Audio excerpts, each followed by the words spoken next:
Good afternoon everyone. నేను మే మంత్లో hand Bubbles academy తరఫున 3 వీక్స్ బూట్ క్యాంప్ అటెండ్ అయ్యాను. సో అనంత్ సార్ చెప్పిన క్లాసెస్, ఆన్లైన్లో జరిగిన క్లాసెస్ బట్టి, ఆ సార్ ఇచ్చిన టాస్క్ని బట్టి ఒక మార్కెటింగ్ బ్రాండ్ అనేది ఎలా జరుగుద్ది, లేదా ఒక ప్రోడక్ట్ అనేది ఒక యూజర్కి తీసుకెళ్లాలంటే ఆ డిజైనింగ్ అనేది ఎలా ఉండాలి, అతను అట్రాక్ట్ చేసేలా ఎలా ఉండాలని నేర్పించారు.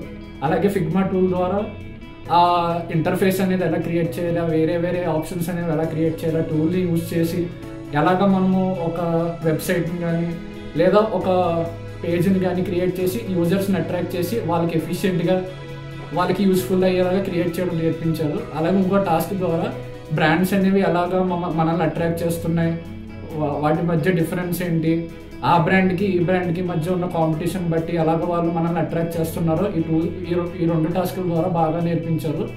సో తర్వాత ఈరోజు నేను వర్క్షాప్ లైవ్లో అటెండ్ అవ్వడం వల్ల అనంత్ సార్తో ఇంకా వాళ్ళ కొలీగ్స్తో మాట్లాడిన దాన్ని బట్టి మంచి ఎక్స్పీరియన్స్ అయితే నేను గెయిన్ చేశానని అనుకుంటున్నాను. సో ఇది నాకు చాలా హెల్ప్ అయింది నా కమ్యూనికేషన్ బిల్డ్ చేసుకోవడానికి కానీ. అలాగే నేను ఇంకా ఫ్యూచర్లో వేరే వాళ్ళతో కొత్త వాళ్ళతో లైక్ కొత్త మెంబర్స్ని కలిసినప్పుడు వాళ్ళతో ఎలా మాట్లాడాలి, వాళ్ళని ఎలాగా రిసీవ్ చేసుకోవాలి, లేదా వాళ్ళతో ఎలాగ కంఫర్టబుల్గా ఉండాలని, లోపల యాంగ్జైటీ కానీ టెన్షన్ కానీ లేకుండా ఎలా మాట్లాడాలనేది దీని ద్వారా నేర్చుకున్నాను. So I'm very happy that I'm the part of Hand Bubbles Academy boot camp.